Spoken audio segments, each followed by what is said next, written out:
Morning. আজকে আমি আপনাদেরকে দেখাচ্ছি আমার ক্যাটাসিটাম রেমন্ড লেনার। একটা স্পাইক আগে ফুটেছিল আর একটা আজকেই খুলেছে।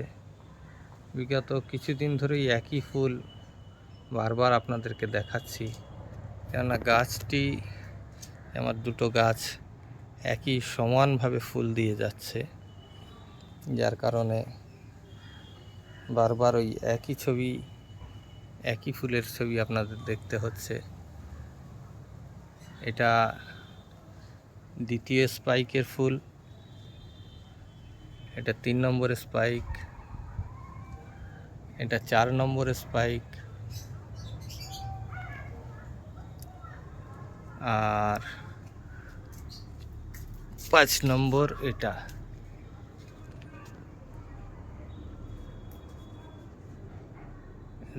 রেমন্ড লেনার খুব ভালো ফুল দেয়, ফুলটা খুবই সুন্দর। আমার এই গাছগুলো সব দেখছেন, এগুলো প্রত্যেকটাই পট মেথড, অর্থাৎ প্লাস্টিকের যে পট আছে, আমরা জলের যে কোকা কোলা বা যে ড্রিঙ্কসগুলো নিই তার পটেই নিচে থেকে 2 ইঞ্চি ঝামা দেওয়া, তার উপরে মস। আপনারা দেখতেই পাচ্ছেন শিকড়ের গ্রোথ, কত দারুণ গ্রোথ।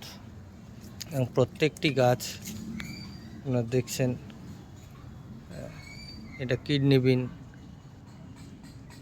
এটা আমি হ্যান্ড পলিনেশন করেছিলাম, দুটো সিড পট এসেছে।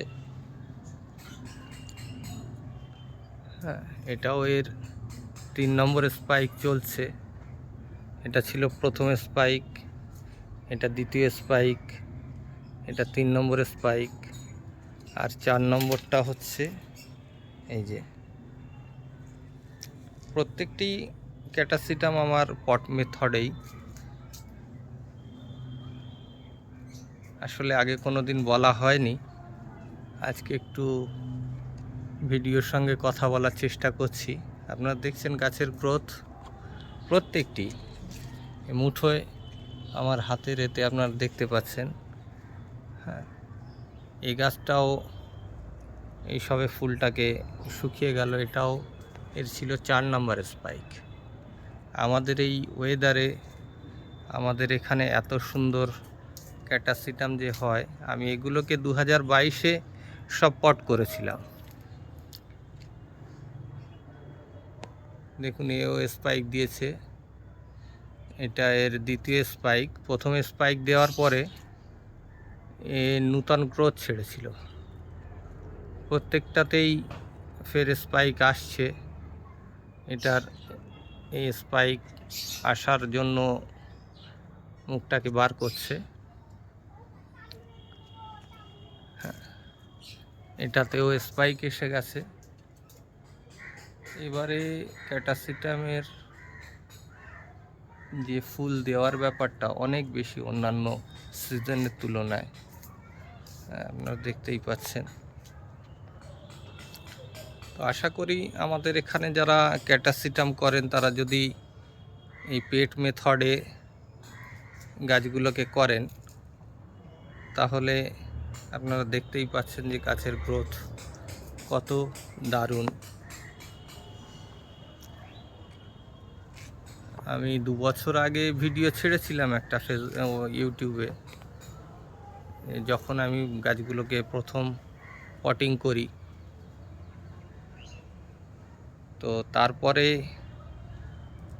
গত বছরেও ফুল দিয়েছিল 2023-এ, আর এবারে তো ফাটাফাটি রেজাল্ট, কারণ শিকড়গুলো পুরো পটটাতেই ছড়িয়ে পড়েছে। আমি এছাড়াও মাউন্টিং মেথডে করেছি, এরও রেজাল্ট খুব ভালো। এবছরেই একটা রট হয়েছিল একটা গাছের, সেটাকে কেটে আমি মাউন্ট করে দিই এইভাবে, তার থেকে নূতন গ্রোথ নেয়। আপনাদেরও যখন কোনো পুরানো বাল্বে রড এসে যাবে, সেটা নিয়ে দুশ্চিন্তা করার কিছু নেই। সেটাকে নিয়ে এইভাবে কোনো মসের গায়ে রেখে দিলে নূতন গ্রোথ এসে যাবে। নূতন গ্রোথ এসে যাওয়ার পরে সেটাতে কন্টিনিউ যখন শিকড় তার গ্রোথ নেবে, তাতে তখন জল দেওয়া শুরু করতে হবে। আসলে আমরা জল দেওয়ার ব্যাপারটাই খুব মুশকিল হয়ে যায়, কেননা ক্যাটাসিটাম গ্রোয়িং পিরিয়ডে প্রচুর জল চায়, প্রচুর, যেটা অন্য মিডিয়াতে নিতে পারে না।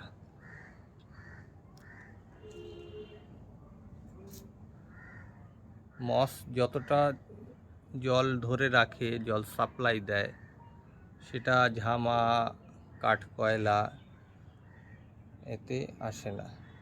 আর সবথেকে মজার ব্যাপার, এবছরে আমি গাছে কোনো আলাদা করে ফার্টিলাইজার দিইনি, শুধুমাত্র অসমোকটই দেওয়া আছে। কোনো ফাঙ্গিসাইড, কোনো ইনসেকটিসাইড আমি ব্যবহার করিনি। প্রত্যেকটা গাছেরই গ্রোথ আপনারা দেখতে পাচ্ছেন, বলার কোনো অবকাশ রাখে না।